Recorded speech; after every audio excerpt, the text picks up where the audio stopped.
Hello, my name is Alan, and today we're here to learn how to install the 6-panel pre-hung door in less than 15 minutes. Okay, first thing we're going to see what we're going to need today. We're going to need a 6-foot level. We're going to need some undercourse shims. I use 2.5-inch nails inside my finish gun that's hooked up to my compressor. I'm going to need a hammer, nail set, and a speed square.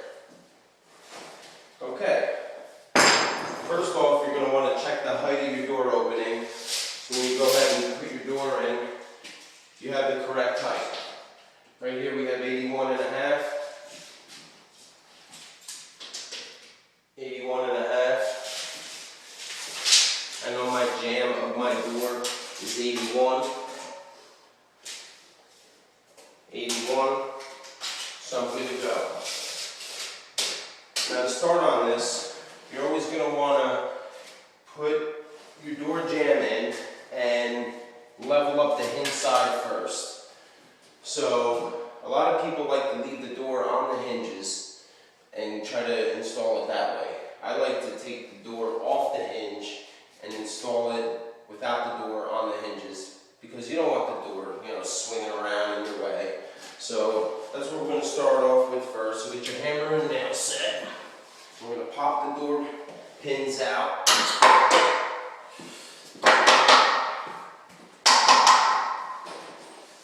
So you're going to take the door pins out, and we're going to take the door off the jamb. Keep the door off to the side, and we're going to just lift up the jambs.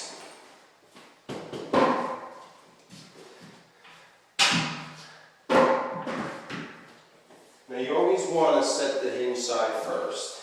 Now, by doing that, you always want to make sure when you have it in there that the hinge side is higher than the lock strike side.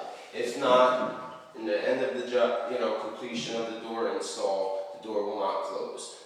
So let me check that out. And I see that my hinge side is lower, so we're going to start off by raising that up with the shim about 1/4 inch.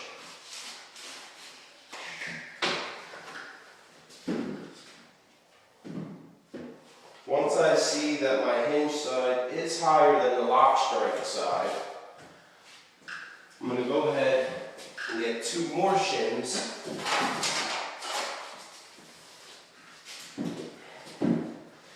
And we're going to shim this top hinge first.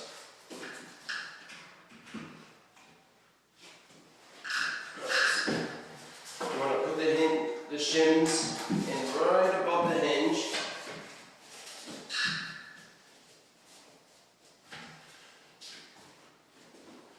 And then this is where your speed square comes into play. You're going to want the jamb flush with the sheetrock. The reason that is so when you're putting on your door casing, it sits flush. So right now, I have my jamb flush with the sheetrock, the shims in place. I'm going to go ahead and shoot 1 nail right above the hinge. Just a tad. Now I'm going to get a 6-foot level and 2 more shims. We're going to do the same thing above the bottom hinge.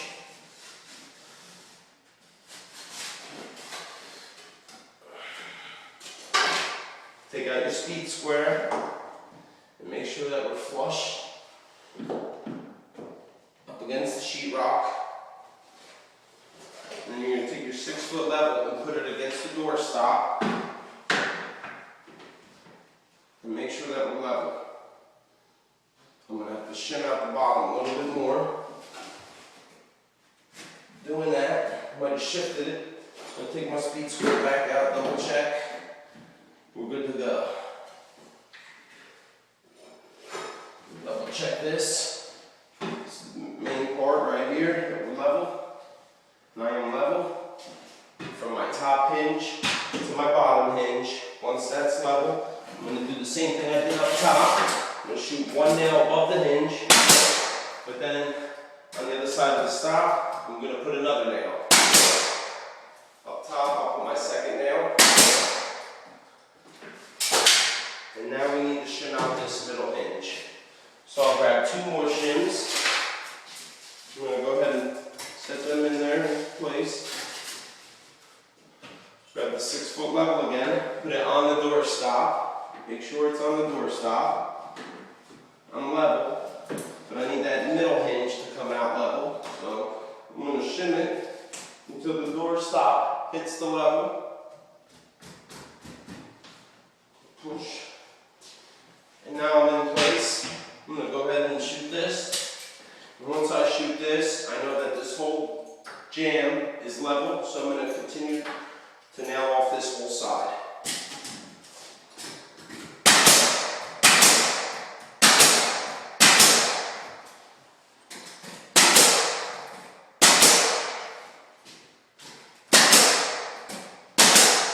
Now that this side's nailed off, I'm going to go ahead and cut the shims from the back side, so when I go ahead and install the door, it does not hit the shims. Nice sharp blade will do the job. If not, if you don't have a nice sharp blade on, you're going to be fighting shims. So make sure your blade is nice and sharp. Cut them off. Always from the back. It's easier. You're not fighting the front hinge. You can tap it. Go inside. Cut these.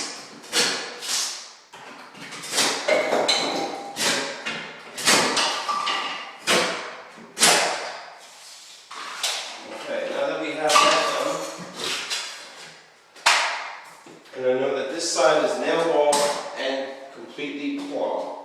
I'm going to grab the door and we're going to stick it back on the hinges.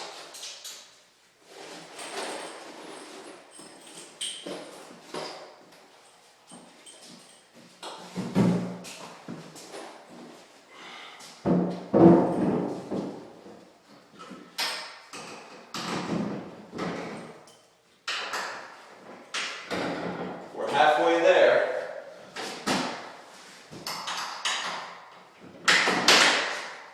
See, no fighting with the door. We were able to level the jamb side nice and plumb without the door swinging around. I've heard it so many times, oh, leave the door on. No. Take the door off.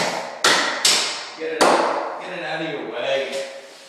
And there we go. Now what I'm doing here is I'm setting the shim up on this side just to raise up the jamb.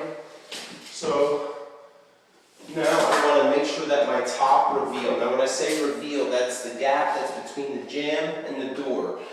You want about 1/8 to 3/16 of a gap. So right now I've got to raise this side up a little bit.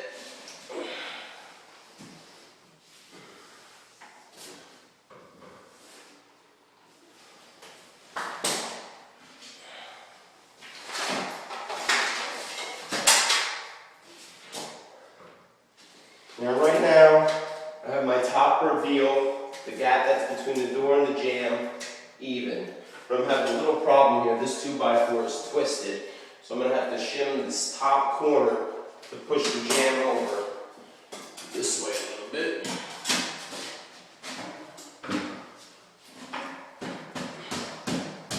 Oh yeah, that's it.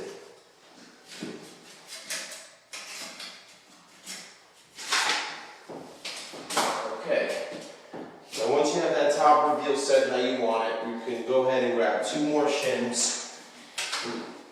You're going to start setting your reveal going down here. This side you don't want to level.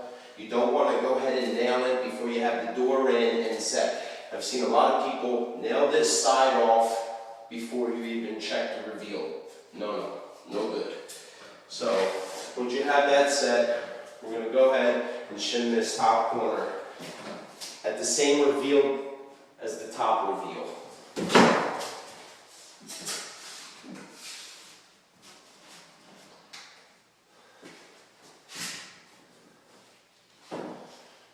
Now across the top I have about 3/16 light going over and down. That's the gap I like for a little little expansion.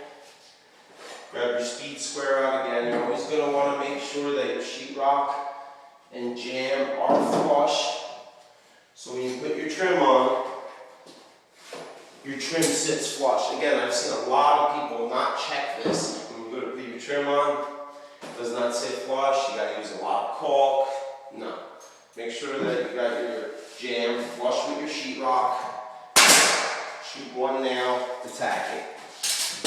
Check that reveal. That's what you're looking for. So you're going to grab 2 more shims. And this is what, I talked about. You don't want to set this side before, because you want to be able to play with the jamb and have this reveal set the same gap all the way down. And I usually set the second shim about 6 inches above the lock strike. I'm going to go ahead, about 6 inches up, put 2 more shims in, close the door and check my reveal. Looking good.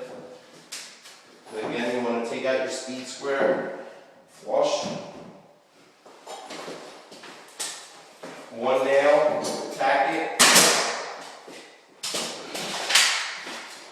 I'm going to grab 2 more shims, 6 inches below the lock strike. The first one was 6 inches above, now 6 inches below. So there's a lot of force when you shut and close this door. I like to brace it right above and below the lock strike. We're going to check this reveal again. Shim it in.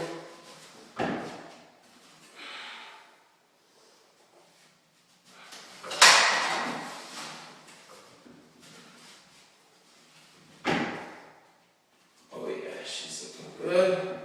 Right there. I'm going to open this up. Put 1 nail.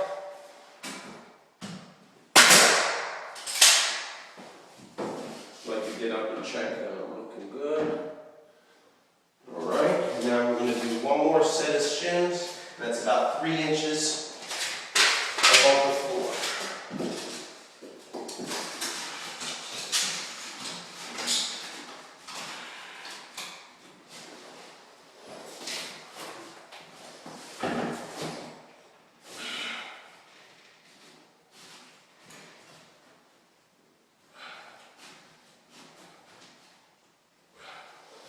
Once you have that set, grab your speed square for the last and final time.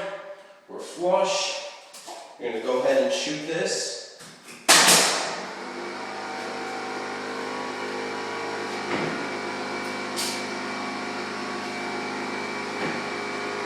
I see that my reveal is completely the same size all the way down and across the top. So I'm going to go ahead and nail this door completely off right now.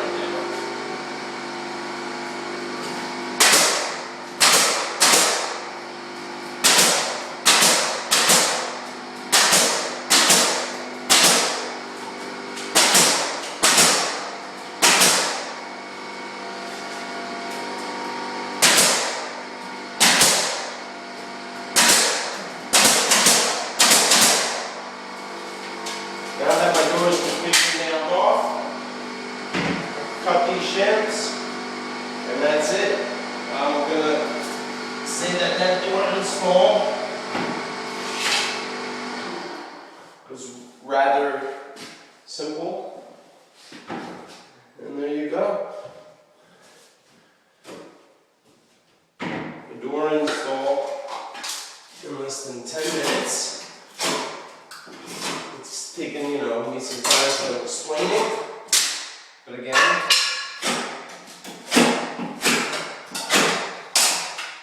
you're just cutting these off.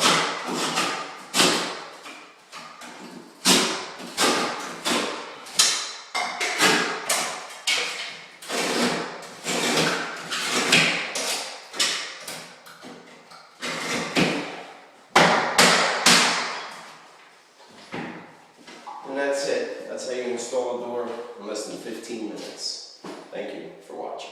Have a good day.